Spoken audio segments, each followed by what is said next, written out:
প্রিয়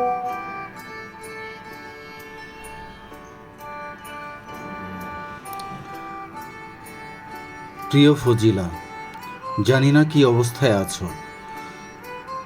আমরা তো মরণের সঙ্গে যুদ্ধ করে এ পর্যন্ত জীবন হাতে নিয়ে বেঁচে আছি।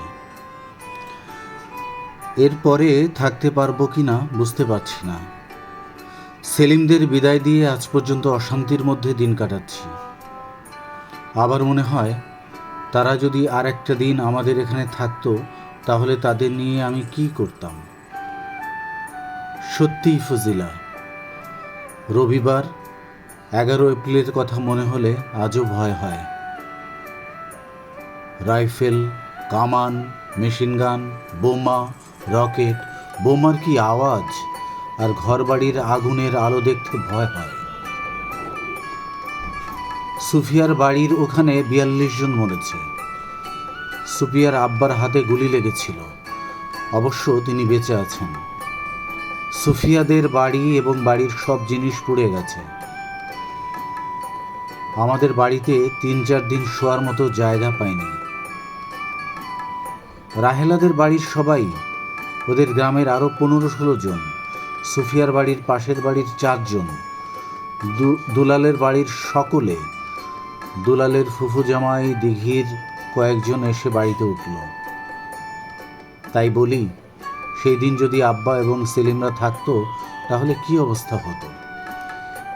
এদিকে আমরাও আবার পায়খানার কাছে জঙ্গলে আশ্রয় নিলাম। কি যে ব্যাপার থাকলে বুঝতে। বর্তমানে যে পরিস্থিতি তার বলার নয়। রাস্তার ধারের মানুষের জীবনের নিরাপত্তা নেই। রোজ গরু, ছাগল, হাঁস, মুরগি ছাড়াও যুবতী মেয়েদের ধরে নিয়ে যাচ্ছে। 2-1 দিন পর আধামরা অবস্থায় রাস্তার ধারে ফেলে দিয়ে যাচ্ছে। প্রত্যেক দিন এসব ঘটনা। বাড়িতে আগুন আর গুলি করে মানুষ মারার তো কথাই নেই।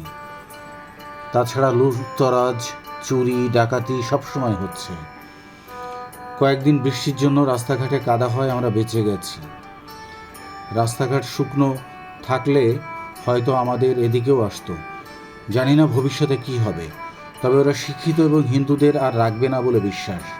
হিন্দু এবং ছাত্রদের সামনে পেলে সঙ্গে সঙ্গে গুলি করছে।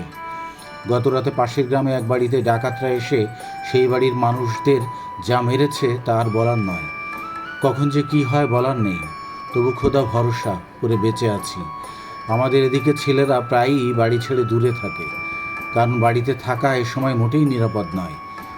তোমাদের দেখার জন্য চৌবাড়ি যাওয়ার অনেক চেষ্টা করেছি। দুঃখের বিষয়, একটি দিনও বৃষ্টি থামেনি। অবশ্য বৃষ্টি না থামার জন্য আমাদের একটু সুবিধাই হয়েছে। তোমাদের সংবাদ জানানোর মতো কোনো পথও নেই। কিভাবে যে সংবাদ পাবো ভেবে পাই না। মিঠু বোধহয় এখন হাঁটতে শিখেছে, তাই না? মিঠুকে দেখতে খুব ইচ্ছে করছে, কিন্তু পথ নেই।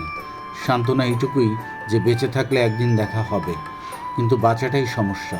রাতে ঘুম নেই, দিনে পালিয়ে বেড়াই। মা বাবা তো প্রায়ই আমাদের জন্য কাঁদে। যাক, দোয়া করো যেন ভালো থাকতে পারি। বুবুদের যে কী অবস্থায় পাঠিয়েছি তা মনে হলে দুঃখ লাগে।